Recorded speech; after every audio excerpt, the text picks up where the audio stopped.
इस वीडियो में डिस्कस करने वाले हैं रिलायंस फ्यूचर ग्रुप के डील के एवज में ऑफिशियल न्यूज आई है। एनएससी और बीएससी दोनों एक्सचेंज को सूचना दी गई है। ये सूचना ई वोटिंग के माध्यम से है।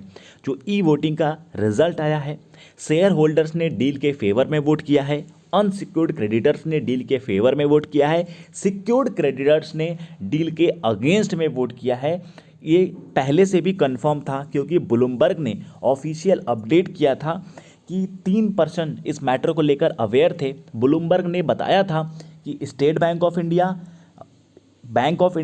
और यूनियन बैंक ऑफ इंडिया, इन तीनों सिक्योर्ड क्रेडिटर्स ने, बैंकर्स ने, लैंडर्स ने इस डील को रिजेक्ट करेंगे क्योंकि रिलायंस से इन्हें फाइनल कंफर्मेशन नहीं आ रहा है, रिलायंस से इन्हें एश्योरेंस नहीं आ रहा है, रिलायंस रिटेल वेंचर लिमिटेड से। साथ साथ एसबीआई ने अकाउंटेबिलिटी पर भी सवाल उठाए थे फ्यूचर रिटेल लिमिटेड के, जो स्टोर रिलायंस ने टेक ओवर किए थे, क्योंकि रिलायंस ने 835 फ्यूचर रिटेल के स्टोर और 112 फ्यूचर लाइफस्टाइल के स्टोर टेक ओवर किए हैं। तो लैंडर्स को ऐसा लग रहा था कि उनके पैसे यहाँ पे नहीं मिल पाएंगे, इसलिए लैंडर्स ने अगेंस्ट में वोट किया। यहाँ पे जो टोटल डेप्थ है 17,000 करोड़ का डेप्थ है। तो इसी को डिटेल में डिस्कस करेंगे। ऑफिशियल लेटर भी लेके आए हैं, ऑफिशियल लेटर भी आपके साथ साझा करेंगे। आप भी अपना वैल्यूएबल ओपिनियन दीजिएगा। अभी हम इस वीडियो में लीवमिंट का जो आर्टिकल है उसको डिस्कस करेंगे। NCLT, national company law tribunal ने कहा था कि आप ई वोटिंग करो, तो शेयर होल्डर की वोटिंग हुई, उसके बाद लैंडर्स की वोटिंग हुई। As per expected share holders ने फेवर में वोट किया, वहीं जो लैंडर्स हैं यानी कि banker, State Bank of India, Bank of India, इन्होंने अगेंस्ट में वोटिंग किया। तो यहां पे ये देख लीजिए, फ्यूचर रिटेल ऑन फ्राइडे, यहां पे आप देख सकते हैं फ्यूचर रिटेल फ्राइडे को अपडेट आया है कि जो सिक्योर्ड 85.9% जो शेयर होल्डर्स हैं उन्होंने फेवर में वोट किया। 24,713 करोड़ की जो डील थी उसके फेवर में लगभग 86% शेयर होल्डर्स ने वोट किया। मेजोरिटी जो सिक्योर्ड क्रेडिटर्स थे, है ना, vote against the deal. Secured creditors ने इसके अगेंस्ट में वोट किया है। सिक्योर्ड क्रेडिटर्स ने 30% क्रेडिटर्स ने फेवर में वोट किया और लगभग 70% सिक्योर्ड क्रेडिटर्स ने डील के अगेंस्ट में वोट किया। यहां पे आप देख सकते हैं majority secured creditor vote against the deal. यहां पे अब ये सिक्योर्ड क्रेडिटर्स हैं कौन? तो ये सिक्योर्ड क्रेडिटर्स लैंडर्स को कहा जा रहा है, जिसमें union bank of India, Bank of India, Bank of Baroda, state Bank of India, Indian bank, central bank, axis bank and IDBI bank. तो ये जो बैंक्स हैं ये सिक्योर्ड क्रेडिटर्स हैं। तो Kishore Biyani future group is currently a long feud with e commerce major Amazon which is constructing the deal formally with Mukesh Ambani backed retail arm.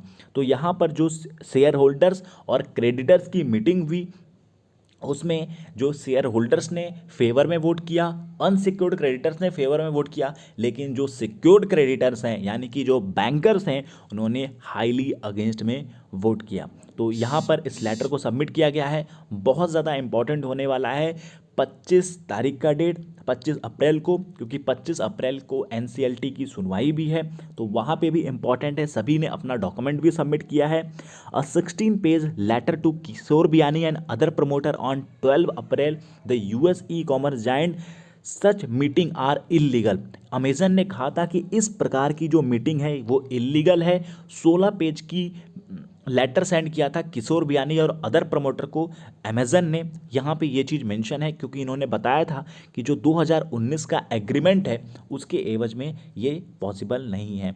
Amazon ने future retail limited के promoter form में invest किया है और ये meeting Singapore अर्बिट्रेशन tribunal को भी violet करती है, जो रिटेल एसेट रिलायंस को सेल करने में। तो future group company said meeting of equity share holders and creditors as per the direction of NCLT Mumbai bench. यहाँ पे फ्यूचर ग्रुप ने ये बताया कि ये जो मीटिंग हेल्ड हुई है इक्विटी शेयर होल्डर्स की और क्रेडिटर्स की, ये हुई है as per the direction of NCLT Mumbai bench. ये एनसीएलटी मुंबई बेंच के डायरेक्शन पर हुई है। तो यहाँ पर ये अपडेट है। अब मैं आपको ऑफिशियल लेटर भी दिखा देता हूँ। जो डील अमाउंट यहाँ पे भी मेंशन है 24,713 करोड़। तो ये पहला लेटर है। तो यहाँ पे आप देख सकते हैं एनएससी और बीएससी दोनों एक्सचेंज को 22 अप्रैल 2022 को इसकी सूचना दी गई है। और ये जो अनसिक्योर्ड क्रेडिटर्स का लेटर है, अनसिक्योर्ड क्रेडिटर्स का लेटर मैं आपको पूरा दिखा देता हूँ। यहाँ पे देखिए अनसिक्योर्ड क्रेडिटर्स ने जो वोट दिया था वो 78% जो वोट था वो फेवर में था। जी हाँ, ये देखिए vote in the favour of resolution, तो 78% जो अनसिक्योर्ड क्रेडिटर्स थे उन्होंने फेवर में वोट किया एंड 21% जो थे उन्होंने डिसफेवर में वोट किया। यहाँ पे बात हो रही है सिक्योर्ड क्रेडिटर्स की। इसके बाद मैं आपके सामने दूसरा लेटर रिप्रेजेंट करता हूँ। ये जो दूसरा लेटर है यहाँ पे भी आप देख सकते हैं एनएससी और बीएससी दोनों एक्सचेंज को इसकी सूचना दी गई है और यहाँ पर जो वोट है ये जो लेटर है अनसिक्योर्ड क्रेडिटर्स की है। तो सिक्योर्ड क्रेडिटर्स की है। सिक्योर्ड क्रेडिटर का सेंस है बैंकर्स, जो state Bank of India, Bank of Baroda, bank of India, तो जो बैंकर्स हैं 30% बैंक ने इसके फेवर में वोट दिया, वहीं लगभग 70% जो बैंक हैं उन्होंने इसके अगेंस्ट में वोट किया। तो ये कौन हुए? ये हुए सिक्योर्ड क्रेडिटर्स। अब तीसरी बात आती है शेयर होल्डर्स की। जो शेयर होल्डर्स का क्या क्या ओपिनियन रहा इस डील को लेकर, रिलायंस और फ्यूचर ग्रुप के डील्स को लेकर जो शेयर होल्डर्स का वोटिंग था वहाँ पे आपको दिखा देते हैं। ये लेटर कुछ ज़्यादा ही बड़ा है, 11 पेज का लेटर है। तो जी, तो यहाँ पर देख लीजिए ये vote in favour of resolution. तो vote in favour of resolution में टोटल लगभग 86% जो वोट हैं शेयर होल्डर्स ने फेवर में किया है। यानी कि जो शेयर होल्डर्स हैं वो चाहते थे कि ये जो डील है रिलायंस और फ्यूचर ग्रुप की कंप्लीट हो, लेकिन वहीं अप्रॉक्सीमेटली 14% जो वोट हुए हैं वो अगेंस्ट में हुए हैं। अगर मैं वोट की बात करूं तो यहाँ पे आप देख सकते हैं, यहाँ पे नंबर ऑफ सेवन, वहीं आप ये देख सकते हैं कि लगभग 4820 जो शेयर होल्डर्स हैं उन्होंने फेवर में वोट किया, 86% वोटिंग फेवर में आई। अब देखना बहुत ज़्यादा इंपॉर्टेंट होगा, जो रिएक्शन है वो नेगेटिव ही होगा। वो फ्राइडे को ही क्लियर हो गया था जब ब्लूमबर्ग का जब आर्टिकल आया था कि भाई 3 लोग अवेयर हैं इस मैटर में, जिसमें इन्होंने बताया था कि state Bank of India, Bank of India, Bank of Baroda, ये लोग यूनियन बैंक ऑफ इंडिया, ये लोग डिसएग्री कर रहे हैं इस डील को लेकर। और वो खबर पक्की खबर थी और काफ़ी ज़्यादा वो खबर सभी जगह प्रिंट मीडिया में आई थी, चाहे वो ब्लूमबर्ग हो, लिव मिंट हो, टाइम्स ऑफ इंडिया हो, बिजनेस स्टैंडर्ड हो।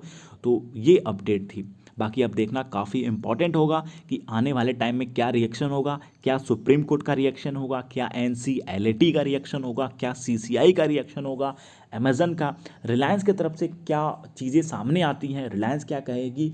तो अभी यहाँ पे जो डिले गेम है, जो बैंक ऑफ इंडिया है उसने इसको इंसॉल्वेंसी बैंक्रप्सी का प्रोसीजर वो भी स्टार्ट करेगा, लेकिन इंसॉल्वेंसी के भी प्रोसीजर में 5 से 6 महीने का समय लगता है।